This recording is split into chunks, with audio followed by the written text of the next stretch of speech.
সুপ্রিয় দর্শকবৃন্দ, আজ 22শে জুন পশ্চিমবঙ্গ সরকার দ্বারা কিন্তু বাজেট পেশ হয়ে গেছে। আমাদের অর্থমন্ত্রী ফাইলে বাজেট পেপার নিয়ে এসছেন এবং যে ফাইলটি অত্যন্ত ইউনিক, এটি মাদুর কাঠি ও জুটের তৈরি, অর্থাৎ বোঝাই যাচ্ছে যে জুট শিল্পে বাড়তি নজর কিন্তু দেয়া হবে। ঠিক আছে, এবং যেটা লেটেস্ট আপডেট সেটা আপনাদের TV9 বাংলার সৌজন্যে দেখানো হচ্ছে। প্রথম হচ্ছে মডেল ফলতা। দক্ষিণ চব্বিশ পরগনার ফলতা ব্লকে এটি মডেল ব্লক তৈরি করা হবে, যেটা লেটেস্ট ফিচার্স দেওয়া সমস্ত কিছু থাকবে। প্রাইমারি হেলথ সেন্টার থাকবে, 100 শয্যার গ্রামীণ একটা থাকবে। মডেল বলতে যেটা বোঝায় সেটা হচ্ছে এমন একটা জায়গা তৈরি করা হবে যেটাকে দেখে অন্যরাও করবে। প্রথমত ওটা ট্রায়াল ভার্সানের টাইপের আর কি জিনিসটা হবে, ইউনিকভাবে অত্যন্ত উন্নত। দ্বিতীয়ত, শ্যামাপ্রসাদ বাবুর বাড়ি সংরক্ষণে কিছু টাকা বরাদ্দ হয়েছে। শ্যামাপ্রসাদ মুখার্জি জানেন যে বাংলার জনক, জন্মবার্ষিকীতে সরকারি ছুটি ঘোষণা এবং পাশাপাশি বাড়ি সংরক্ষণের বিশেষ টাকা বরাদ্দ করেছেন শুভেন্দুবাবু সরকার। মোট 200 কোটি টাকা বরাদ্দ করা হয়েছে বলে জানা গেছে। আচ্ছা, শক্তিপীঠ সার্কিট, অর্থাৎ শক্তিপীঠ সার্কিট গড়ে তোলার নেওয়া হয়েছে। কালীঘাট, তারাপীঠ এবং ফুল্লরা বক্রেশ্বরকে নিয়ে এই সার্কিট কিন্তু তৈরি হবে। ঐতিহ্য, পুরনো হেরিটেজ, এটাই হচ্ছে এদের মূল উদ্দেশ্য। শিক্ষাক্ষেত্রে বাজেটে আরও বড় জোর দেওয়া হয়েছে। আদর্শ বিদ্যালয় তৈরিতে 2100 কোটি টাকার বরাদ্দ তৈরি হয়েছে এবং 50 কোটি টাকার বরাদ্দ তৈরি হয়েছে ঝাড়গ্রাম ও বাঁকুড়াতে বিশেষ দুটি কেন্দ্রীয় বিদ্যালয় তৈরি করা হবে।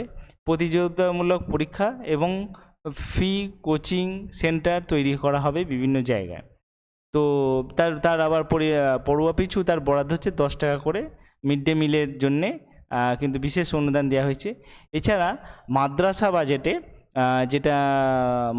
বাজেটে সেটা হচ্ছে বিশেষ বরাদ্দ তৈরি করা হয়েছে। কারিগরি শিক্ষা দপ্তরে 2993 কোটি টাকা বরাদ্দ করা হয়েছে এবং সুন্দরবন বিষয়ে 1280 কোটি টাকা বরাদ্দ করা হয়েছে।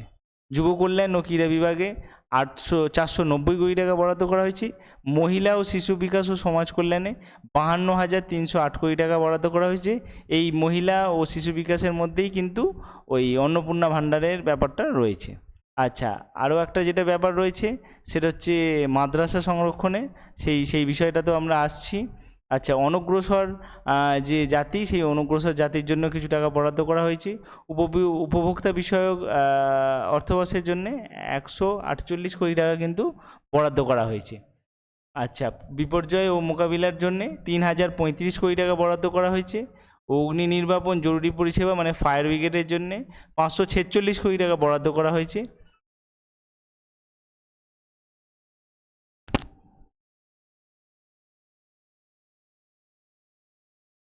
আচ্ছা, দ্বিতীয়ভাবে এটা বলা যেতে পারে যে শিল্প নিয়ে কি ঘোষণা হয়েছে।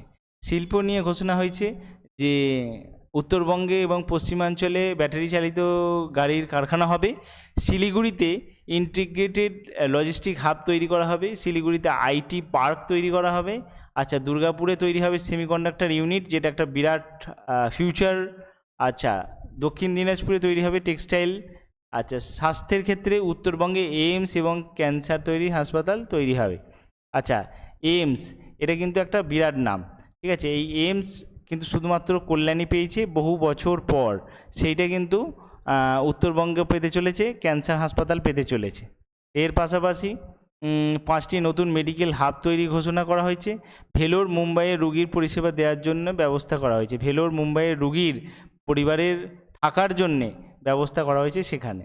আচ্ছা, দ্বিতীয় হচ্ছে যে দক্ষিণ দিনাজপুরে কালিম্পংয়ে নতুন মেডিকেল কলেজ তৈরি, তার মানে মেডিকেল সিট কিন্তু বাড়তে চলেছে। আলিপুরদুয়ারে এবং পশ্চিম বর্ধমানে মেডিকেল কলেজ বাড়তে চলেছে। হাসপাতাল রুগী কিছু খাবারে 110 টাকা প্রতি বরাদ্দ ঘোষণা করা হয়েছে, তার মানে তারা ভালো খাবার, ভালো মানের খাবার পাবে। আচ্ছা, মাস্টার প্ল্যান যেটা বড় ঘোষণা হয়েছে, রেল বাজেটে ঘাটার মাস্টার প্ল্যান বড় ঘোষণা করলেন অর্থমন্ত্রী। ঘাটালে 1200 কোটি টাকার ব্যয়ের মাস্টার প্ল্যান কিন্তু ঘোষণা করা হয়েছে, যেটা দেববাবুর দ্বারা এখনও অবধি হয়নি।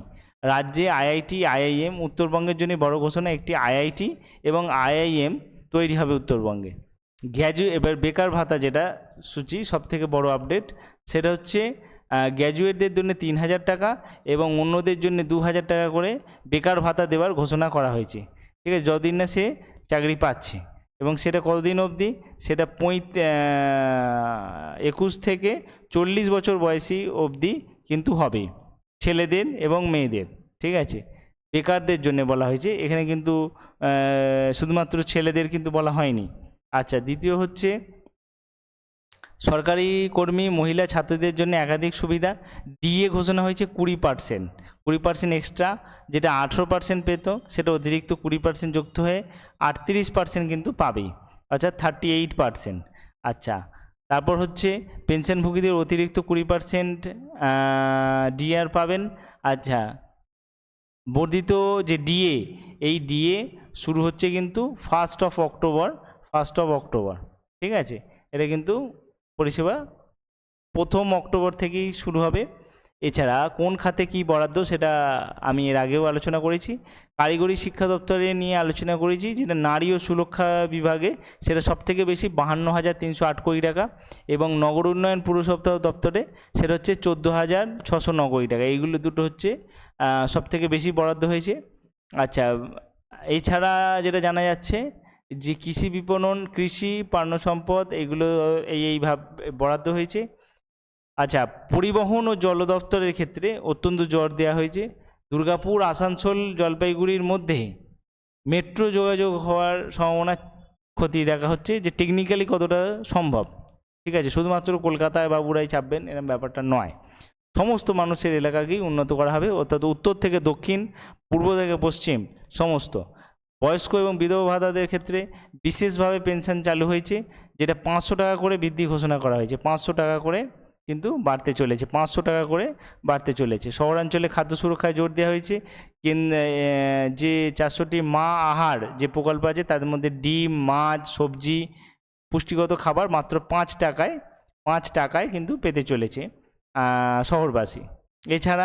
এছাড়া যে খবরের পাশাপাশি আমরা নজর রাখবো, তপশিলীদের জন্যে PMAJAY অর্থাৎ প্রধানমন্ত্রী অনুসূচিত জাতি অভ্যুত্থান যোজনা, এটা বাস্তবায়িত করার ঘোষণা করা হয়েছে।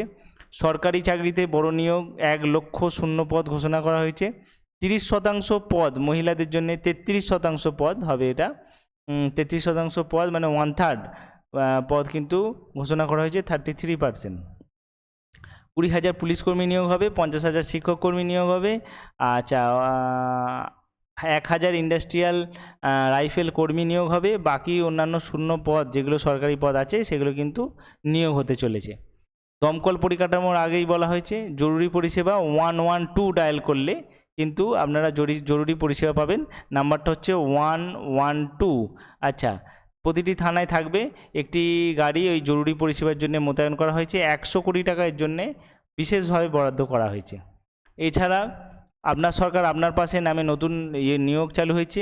নাগরিকরা এই নম্বরে ফোন করে, ফ্রি টোল ফ্রি নম্বরে ফোন করে নিষ্পত্তি করতে পারবেন। 24 ঘন্টা জন্যে খোলা থাকবে 112। এই 112 হচ্ছে জরুরি যে কোনো পরিষেবার জন্যে আপনি ডায়াল করতে পারেন। প্রতিটি থানায় জরুরি পরিষেবার জন্যে এই নম্বর উপলব্ধ থাকবে। এছাড়া প্রাণী সম্পদ, অনগ্রসর শ্রেণী, ভোক্তা উপভোক্তা সমবায় দপ্তর, সদরনগর প্রশাসন, এগুলো কিন্তু থাকছেই। বাজেট পেশে আপনার মতামত কী সেটা আপনারা অবশ্যই কমেন্টের মাধ্যমে জানাবেন। ভালো থাকবেন সবাই।